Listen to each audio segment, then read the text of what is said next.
അവിടെ ബഫർ ചെയ്തുകൊണ്ടിരിക്കുകയാണ്, ഇവിടെ കിട്ടുന്നില്ല. ഇപ്പൊ ഗോയിങ് ലൈവ്. ഓക്കെ, ഇപ്പൊ ഒരെണ്ണം വന്നിട്ടുണ്ട്. ഞാൻ ഇതൊന്ന് ഫോർവേഡ് ചെയ്ത്.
Okay, sorry for the delay and all the technical fiascos that we had to face. Good afternoon, everyone, and welcome to the session on basic research skills.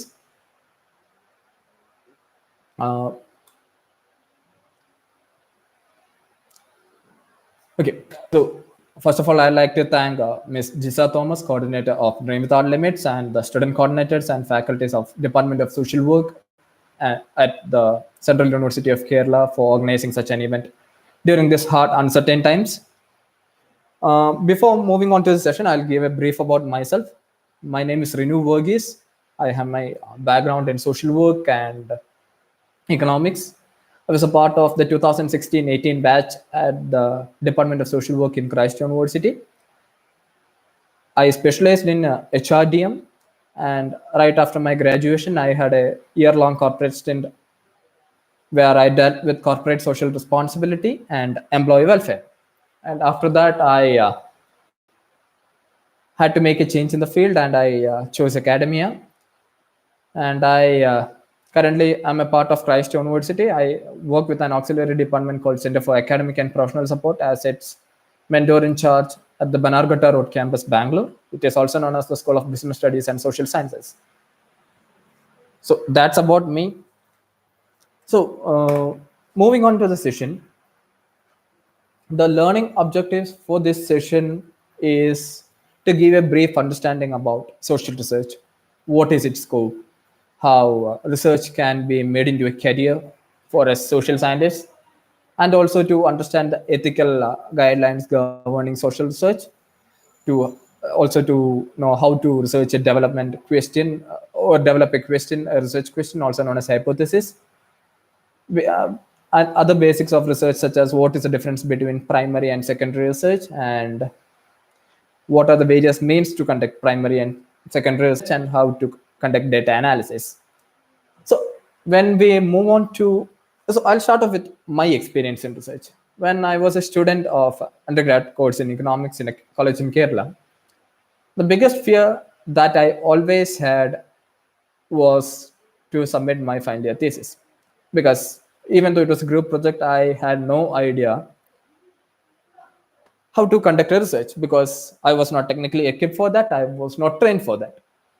So the easiest way that I came to know was that, okay, go to a department, there will be a list of all research projects, skim through it, you'll get an idea and do a study which comes in lines of that. And that's what I did. So while doing this research, I got an idea of how to conduct a research, because it gave me as a person, if you are inquisitive, if you want to gain knowledge, then it will automatically generate interest in you. So that's how I got my first was MSW at the Department of Social Work in Christ University, where I was trained for research. So training a student in research and growing a research culture is entirely different. We can always teach research to, say, a group of students. We can teach them how to conduct research. These are the scientific part of research. These are the systematic methods of research. But making the student understand what is research, or inculcating a research culture in them, is really tough. For that, we'll have to focus on a multi-stakeholder analysis or multi-stakeholder approach, because there are a lot of stakeholders in it. There are students, there are teachers, there are institutions, and there are public as well, because in most of the cases they will be our subjects, they will be our data. So for inculcating a research culture, we'll have to make the student inquisitive. So we'll have to make them understand what is the scope of research. So for us, specifically for social work student, because social work is a multidisciplinary subject. Multidisciplinary as in we have our grounding in various social science subjects, including economics, history, political science, sociology, and of course psychology as well. So we have a wider variety, wider arena of subjects to focus to when we conduct research. And so that's one thing. So that is a scope of research for us, because we are not tied to a certain subject alone. We can conduct our research in a multidisciplinary method. So moving on to research. So for me, research is a search for knowledge, which is done through a scientific investigation, which includes systematic collection and analysis of data and examples. So for example, there are, when we look into types of research or various classifications of research, we can look into various kinds of research. It can be classified into various types. We can classify one set into quantitative research, qualitative research, or mixed methods design, mixed method research. Or else we can also look into methods such as social research, where we have scientific methods, exploratory research, conclusive research, descriptive research. So explanatory research is a kind of research where we usually land into generalization. Say, for example, take an example. We are all in lockdown and there are people who work from home, right? So take an example of a family where both the parents are working and they have two toddler kids.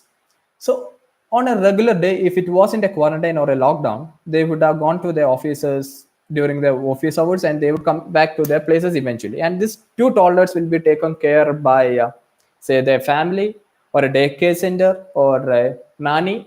So the thing is that in those cases, we would say, okay, and once they started working from home, we can easily infer that, okay, they have a pressure handling their work from home and handling these two toddlers. So that's explanatory. I am inferring or I am generalizing that this may be the scenario because that may be an issue that I have seen or I must be going through. So that's exploratory research. So we are creating insights about scenarios or situations where we have no much idea about. So we may talk to people, okay, this may be a situation, that may be a situation of one person, and we generalize into that. Conclusive research is another kind of research where we are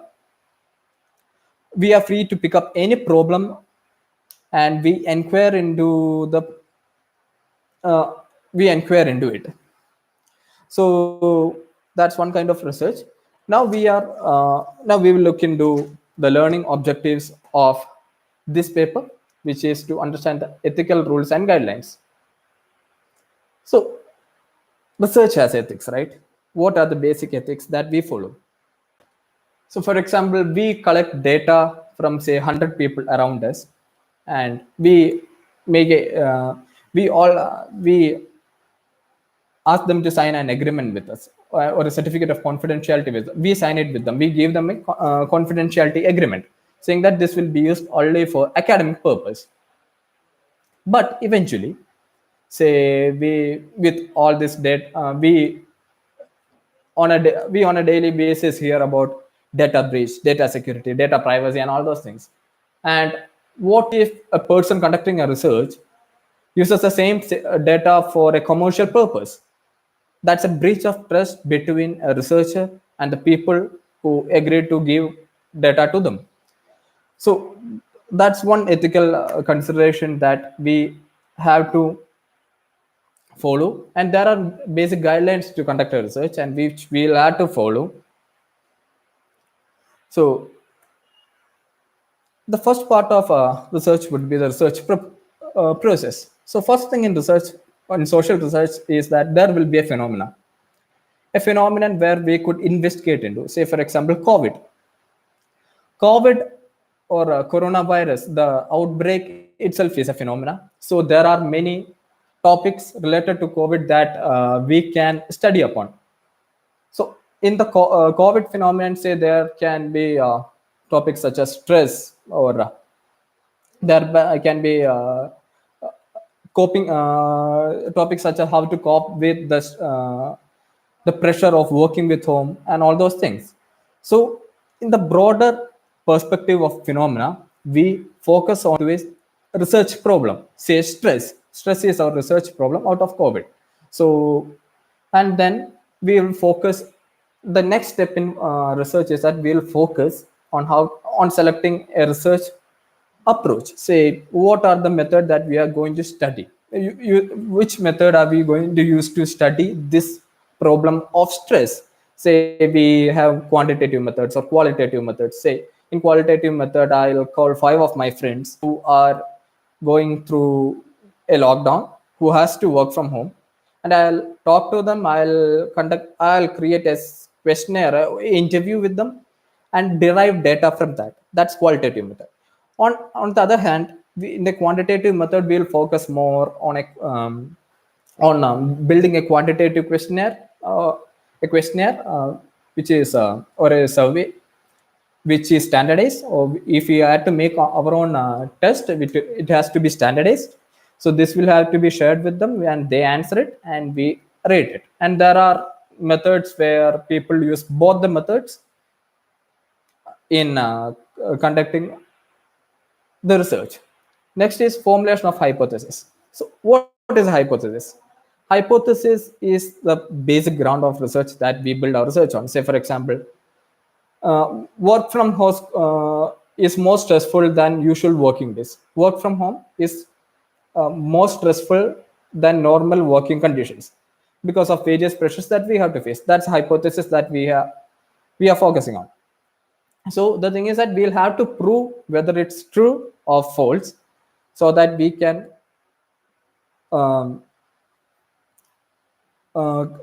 take forward our search. Next is data collection. So we talked about various kinds of methods, that say qualitative and quantitative methods. So we'll have to collect data accordingly, and we'll have to process the data after that. So after data collections comes data processing and data analysis. So we'll have to group data, we'll have to code data according to the softwares that we use, and we'll have to analyze the data to get a result. And say, for example, since our hypothesis is work from home is more stressful than normal working hours. So say, for example, the stress level, stress is what we are trying to evaluate, and say if there's a significant correlation between stress and work from home, then we can say that our hypothesis is true. And if it's not satisfied, we can say our hypothesis is false, which means our result has been obtained. Then we will have, according to this interpretations, we will have to list down our findings and final end result of our data, and then it comes to the publication of research. So this is a most basic system of research. This is how we conduct research in shortest of explanations. So now we move on to selection of a research problem. So first thing is that we talked about phenomena. We identify a problem out of the phenomena. Then there are various methods to validate this problem. So we talk to professors, our guides, experts in the field, or professionals who are working in this field, to see if this problem is valid. Then we move on to a literature review. Literature review, as you know, is the existing studies. So there may be existing studies related to this topic. So we go through that, we identify the research gap, which gives more scope for our research. So literature review can be done through journals, books, magazines, videos, and various other sources. And then we finalize our research question. So it is during this period we exactly identify what the problem is. We gain information from the expert, and this is where we finalize on research gaps where, from the existing studies, and we finalize on research problem variables and hypothesis. So when we talk about variables, there are various kinds of variables. One is independent variable, one is dependent variable, and there are intervening variables. Say for example, there is one variable. Independent variable is a variable which is going to govern the dependent variable, and there are cases where there is a third variable. So during this, in this kind of mediations, we'll have to use something called parallel mediation. See, at the same time, say there are three variables, a, b, and c. So a is the independent variable and c is the dependent variable. So usually in a usual scenario, we see what is the impact of a on c. But in a mediation analysis or a mediation series, in a parallel mediation, we look what is the impact on a on c and how does b impact that relationship. So does b has any impact on c? So that's the brief about variables. We have three sets of variables: dependent, independent, and intervening variable. So, and then we come to qualitative and quantitative research. So qualitative research is a systematic subjective approach to a described life experience or a topic in a social science perspective, whereas quantitative research is a formal, objective, systematic process of information about a certain topic. And this method is used to describe the phenomena and also to examine the causes and effect of relationships between both the variables. The goal of qualitative research is to gain an understanding and to explore the depth, complexity which the problem inherits on the phenomena, and examine the uniqueness of individual's current situation. And whereas in quantitative research, the goal of quantitative research is to describe and examine the cause and effect on relationships. Say it's much more direct in nature. So we directly look into the cause and effect of cause on effect on the relationship between the variables. So in quantitative research, we have a hypothesis or a theory which has to be tested using our methodology, which leads us to data. That's where we get our inputs and informations from. We analyze that. Say if the then once we get the result, we can prove whether the hypothesis is true or hypothesis is false, which is in quantitative research in short. Whereas qualitative research, we have the methodology, be it we have an interview method, we get the data from this interview, then we look for patterns and structures within it, and we form a hypothesis or a theory. That's qualitative research in short. So we talked about hypothesis. What is hypothesis? Hypothesis is the assumption made by a researcher on the direction of the result that could be proved or disproved by collecting various data and analyzing them. So COVID, work from home, and the stress. So stress during work from home is much greater than normal working hours. That's our hypothesis. So that's the assumption made by me as a researcher. So now in order to prove what is correct or what is wrong, we'll have to conduct a data analysis. We'll have to collect data. We'll have to analyze data and see whether the data is the hypothesis is correct or wrong according to the data and its data analysis and the result that we get. We also discussed that we'll have to look into ethical considerations. One is the general responsibility that we all have to our profession as social workers. we are governed by a set of principles that we'll have to always follow. Say, non-judgmental attitude. Say, for example, a person, I'm biased myself and I'm conducting a research on a certain topic. The result will not be optimal because I'm personally biased. So that's the general responsibility thing that we'll have to follow. Next is informed consent. So whenever we conduct a research, we'll have to get the informed consent from the participants of research.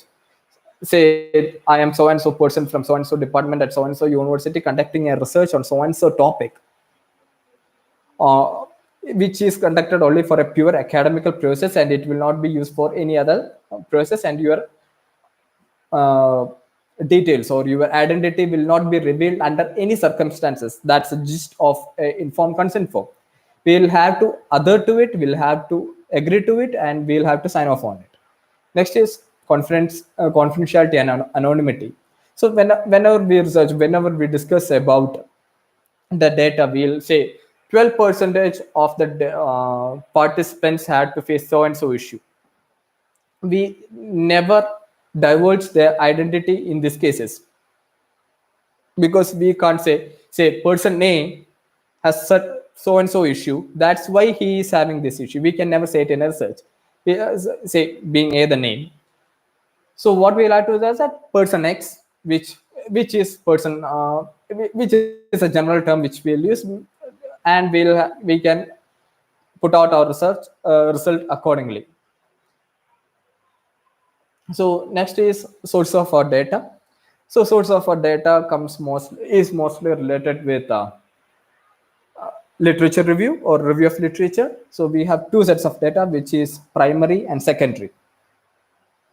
So primary data or primary data is the data in which is I made a mistake in my previous sentence. Sorry for that. So primary data is the data which is collected for the first time, whereas secondary data is the second-hand information which is already readily available. See, for example, a research about COVID, and the current data that we collect, that is primary data. We send out a questionnaire and we collect data on first-hand basis. That's for primary data, whereas we look into old pandemics, say SARS or other topics, and infer data from that. That's secondary data. So the thing about primary data is that it is original and it is unique. It is tailor-made to the current scenario that we are in, whereas a secondary data is neither original nor unique, because we will have to infer a lot from it. So this has been the situation there, it may be the situation here.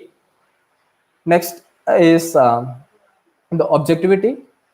So the thing is that when it comes to primary data, we have a structure in mind, we have a certain borders in mind, and we create our questionnaire, we select our questionnaire accordingly, and so we get a which is according to our objectives. So we'll get a data which satisfies our objectives, whereas in a secondary data, the focus of the research is or the objectives of the research is made by certain other researchers, and they have their own objectives, which means it entirely may not satisfy our objectives.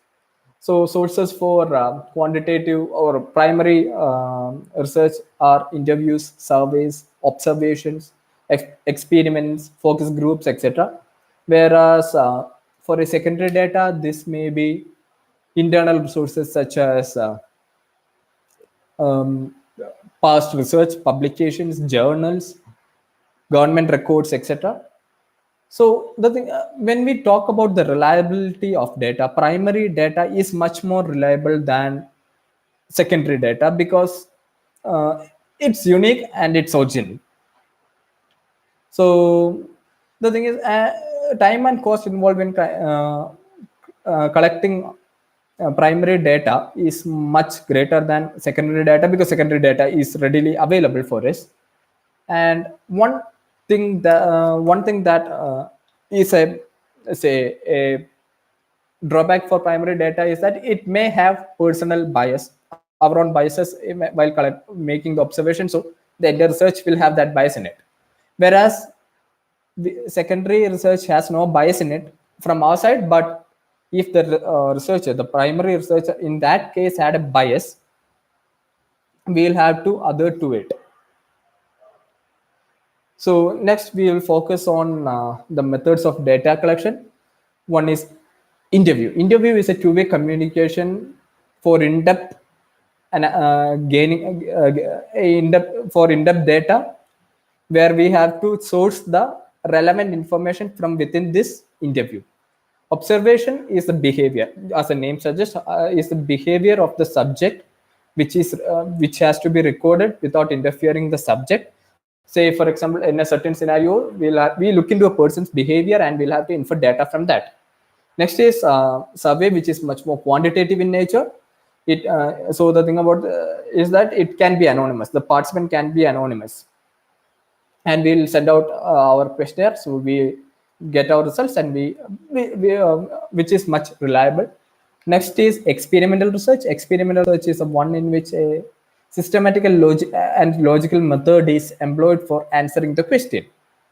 So, for example, what will happen if this is done when certain variables are carefully controlled or manipulated? It's a controlled experiment. Say, for example, take the case of a plant. A plant is given adequate sunlight and water. What will happen to it? And a plant is not given the same amount of sunlight and water. It's a controlled experiment.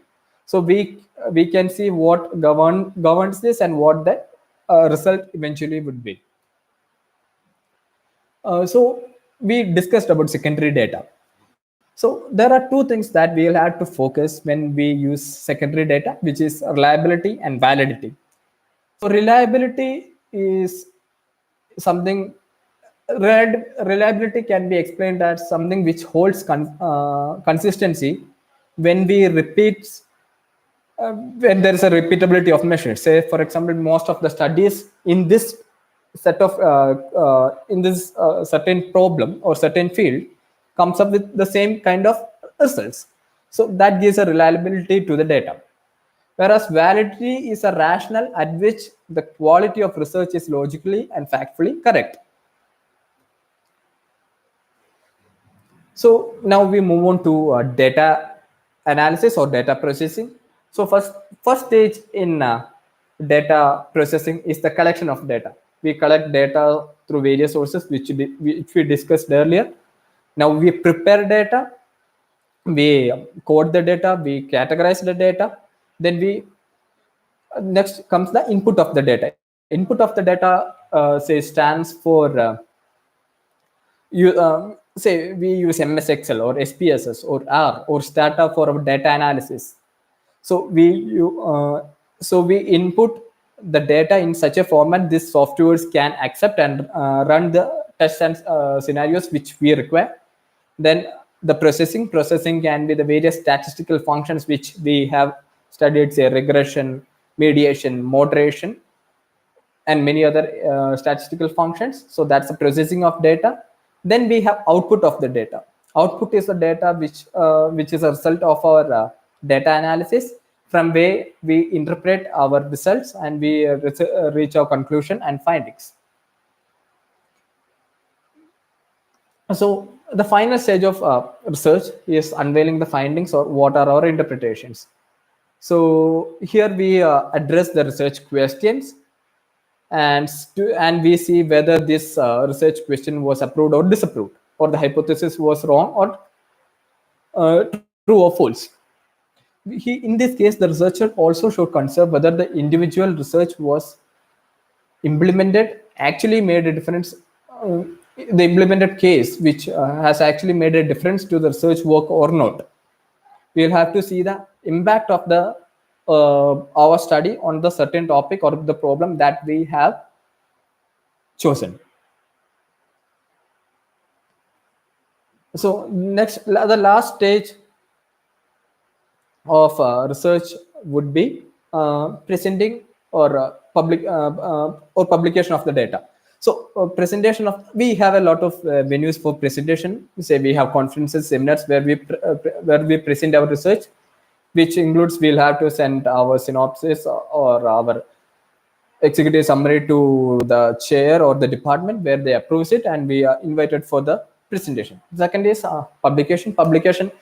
There are certain tips that we'll have to keep in mind when we write our paper for research. First thing is that we'll have to be audience specific. We'll have to keep our audience in mind when we write when we create the manuscript, when we create the research. Second, we'll have to take expert reviews, say teachers, your seniors, or professionals, so that they have a better understanding on how to structure this research or how valid this research is. So we'll have to take their opinions. Next is embrace to constructive criticism. So when we write a research paper, when we are looking for publications, we'll get a lot of criticisms. You'll get a lot of reviews. We'll have to take it constructively, which can help us in a positive manner. Then we'll have to we'll have to rehearse the our presentation or our publication, and we'll have to encourage questions for our research, so which means we can know better and we can explain better. So I know I have been running through the session because I had a time limit of 30 to 35 minutes, and I think I'm almost in the limit. So across this session, we discussed about the various ethical and guidelines which governs research, and we talked about how to develop a research question, how to identify a problem. So we talked about difference between primary and secondary research. We also discussed about various kinds of research, and we also talked about data analysis and how to collect data and how to do data analysis. So that's it from my side. If there are any questions, you can please ask those questions using the chat box. And I would like ask you to subscribe to this channel Dream Studio, because from the coordinator has a series of sessions which are lined up, which are from industry experts and academicians, which are going to be helpful for you in the future. Thank you. I'm open for questions now.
So we have a question from Albin. So reliability of research. So reliability is of the research is something in which say, for example, we conduct a research on certain topic, and there are and we conduct say, for example, and this has to stand reliable or stand valid when the question, when the same experiment is conducted twice or multiple times. So the experiment, our result has to be somewhere in the same grounds. It may not be exactly the same, because our participants, our control scenarios will be different, but we should have our result should be somewhere in the same lines of our initial results. So that's what the reliability of research is. In shorter words, it should hold consistency when we are when there's a repetition of measures of research.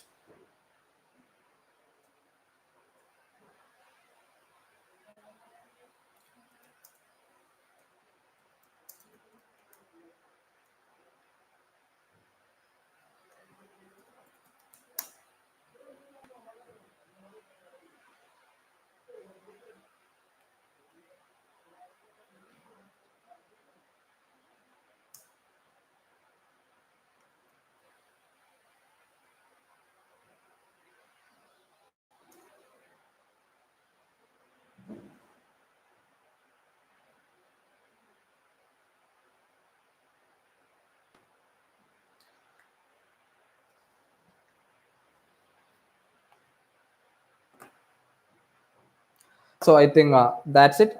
Thank you all for joining us today for this session. I hope the session was useful. Thank you.